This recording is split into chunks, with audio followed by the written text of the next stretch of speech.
जय हिंद साथियों, आपका अमर विजन क्लास में हम स्वागत करते हैं। आइए हिंदी के कुछ महत्वपूर्ण पर्यायवाची हैं जो कि समान स्वर जैसे हैं, उन्हीं पर चर्चा करते हैं और साथ-साथ में अपने कॉपी में अपनी हैंड राइटिंग में हम लोग लिखेंगे और इससे परिचित होने के बाद में इसे कम से कम 2 या 3 बार हम लोग दोहराएँगे और अपने कॉपी पर लिखिए हिंदी का चैप्टर है और क्या पढ़ने जा रहे हैं? पर्यायवाची। और हम कोशिश ये करेंगे कि बहुत ही महत्वपूर्ण पर्यायवाची जो इम्पोर्टेंट मुझे लगेंगे, उसके एक-एक पर्याय मतलब उसका अर्थ लिखते जाएँगे। आप बाकी उसके अन्य सरल जो पर्याय हैं, वो तो सभी को याद होंगे, ठीक है? तो पर्यायवाची का चैप्टर है और इसी पर्यायवाची से बहुत ऐसे प्रश्न मिल जाएँगे, बहुत ऐसे आपको मिल जाएँगे जो हम कराने जा रहे हैं। इन्हीं में से कुछ ऐसे शब्द मिल जाएँगे जो कि आपको परीक्षा में पूछे जाएँगे। चलिए शुरू करते हैं। एक होता है शब्द हम लिखने जा रहे हैं अभियान। अभियान का मतलब होता है क्या होता है? चढ़ाई। अभियान का मतलब होता है चढ़ाई, ठीक? चढ़ाई वही अभियान वो जो कहते नहीं कोई अभियान चालू हो गया, चढ़ाई चालू हो गई, ठीक? और अभियान अगर अभिमान कर दें, अभिमान, तो अभिमान का मतलब होता क्या? घमंड या अहंकार। घमंड भी लिख सकते हैं इसको, अहंकार भी लिख सकते हैं, अहंकार, ठीक? घमंड या अहंकार, ठीक? फिर अभिराम। अभिराम अगर लिखा है कहीं पर और इसका पूछा जाए अर्थ या पर्याय क्या होगा, तो अभिराम का मतलब होता है सुंदर। क्या होता है? सुंदर। और अगर अविराम लिख दें, अविराम, अविराम का मतलब होता है लगातार, बिना रुके, ठीक? तो बिना रुके को क्या लिख देंगे? लगातार। तो लगातार हो गया, ठीक?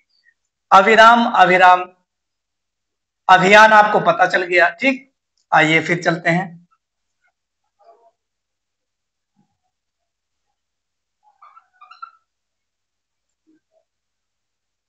अभियुक्त। अभियुक्त का मतलब होता है जैसे अभियुक्त कहते नहीं कि यह अभियुक्त है, यानी कि यह अपराधी है, अपराधी के सेंस में लेते हैं इसको, यानी कि अब यह अभियुक्त है, यह अपराधी है। अपराधी के सेंस में अगर ले रहे हैं तो कहते नहीं यह अभियुक्त है, यह अपराधी है, ठीक? अपराधी है ना। अगर अवश्य है तो अवश्य का मतलब क्या होता है? जरूर। क्या होता है? जरूर। और जरूर के नीचे जा में नीचे नुक्ता लगेगा, ठीक है? जरूर, जरूर। और यदि अवश्य लिख दें, अवश्य, तो अवश्य का मतलब है जो वश में ना हो, ठीक? यही लिख लेते हैं हम लोग, जो वश में ना हो, वश में ना हो, ठीक? जो वश में ना हो। अरिमाने क्या होता है? अरिमाने होता है दुश्मन। क्या होता है? दुश्मन। अरि किसका पर्यायवाची? दुश्मन का, ठीक? और यदि अरि लिख दें, बड़ी ई की मात्रा रा पर लग जाए, तब क्या हो जाएगा? तब इसका अर्थ बदल जाएगा। तो वहां पर अरि अगर लिखा है तो अरि का मतलब होता है हे, इस तरीके से, ठीक? अब ब्रैकेट में इसकी जानकारी के लिए हम लोग लिख देते हैं कि जैसे गांव में कहते हैं अरि कहाँ गई, तो अरि कहाँ गई, अरि मतलब औरतों को वहां कहते हैं ना, जैसे दादी अम्मा लोग बोलती हैं कि अरि ये काम कर ले, अरि वो काम कर ले, तो अरि का सही मायने में अर्थ यही होता है कि हे, तो हे संबोधन लगा हुआ, चिन्ह लगा हुआ है, तो हे, तो मतलब अरी कहां चली गई, ये समझाने के लिए लिख रहे हैं, आपकी समझ में आ रहा होगा जब जो हम समझा रहे हैं। ठीक, अरी कहां चली गई, तो अरी कहां चली गई, तो इसका मतलब क्या हो गया कि हे कहां चली गई, तो अरी का मतलब समझ में आ गया, अरी का मतलब हे हो गया। ठीक, अब आगे अवश्य हो गया, अवश्य।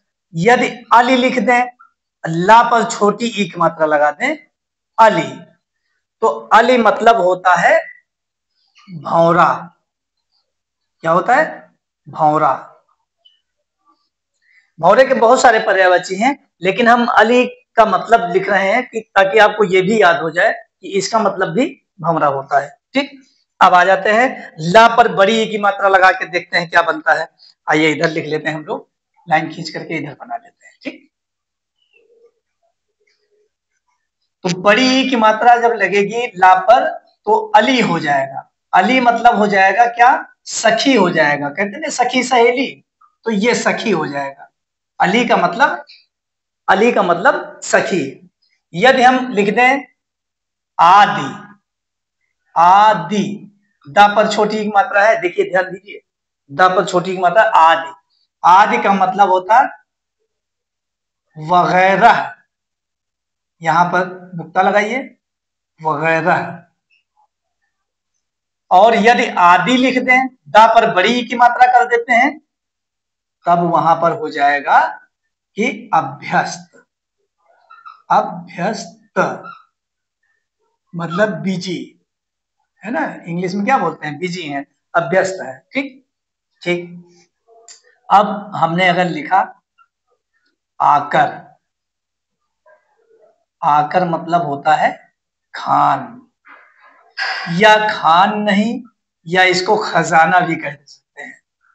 और खजाना कैसे लिखा जाएगा, यहां नुक्ता लगेगा खा पर, और जा पर भी नुक्ता लगेगा, ये ख, ख जा ना, कैसे पढ़ेंगे, ख जा ना, खजाना। ठीक, खजाना, ये हो गया आकर। ठीक, अब देखते हैं कुछ पॉइंट हम जो दिखाना चाह रहे थे सारे हो गए कि नहीं। देखिए डिवीजन भी मान लेते हैं हम लोग, डिवीजन कर लेते हैं साथ साथ में।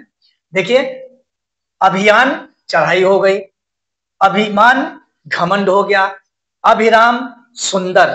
ठीक, अविराम लगातार, यानी कि अभिराम ये हो गया, अगर भा पर छोटी की मात्रा तो अभिराम का मतलब बदल गया, सुंदर हो गया। यदि अविराम हो गया यानी कि लगातार हो गया। अभियुक्त मतलब अपराधी, कहते हैं ये अभियुक्त है, ये इस जो ये कांड हुआ है इसका अभियुक्त है। ठीक, अपराधी। अवश्य मतलब जरूर, अवश्य मतलब जो वश में ना हो। अरि मतलब दुश्मन, अरि मतलब हे, यानी कि अरि कहां चली गई, तो हे कहां चली गई। ठीक, अली मतलब छोटी की मात्रा, तो भौरा हो जाएगा, समझ में आ रहा होगा, भौरा। यदि बड़ी की मात्रा लगा दें ला पर, अली, अली, तो सखी हो जाएगा। यदि आदि लिखा है तो आदि का मतलब होता है वगैरह। ठीक, कहते ना ये वगैरह वगैरह चीज ले आओ। ठीक, तो वगैरह होता है आदि। आदि बड़ी की मात्रा लगाते हैं तो वहां अभ्यस्त, यानी कि बिजी लाइफ, इंग्लिश में कहते हैं ना बिजी लाइफ। ठीक, तो यानी कि व्यस्त जीवन। आकर मतलब होता है खान।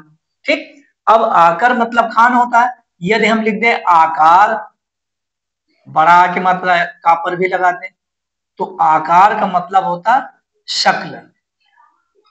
ठीक, समझ में आ रहा होगा, शक्ल, या इसको ये भी कहते हैं बनावट, कहते हैं ना ये बनावट है इसकी, ये आकार है, बनावट। ठीक, ये हो गया बनावट। ठीक, इस तरह से हम लोगों ने क्या क्या देखा, अभियान, अभियान, अभिमान, अभिराम।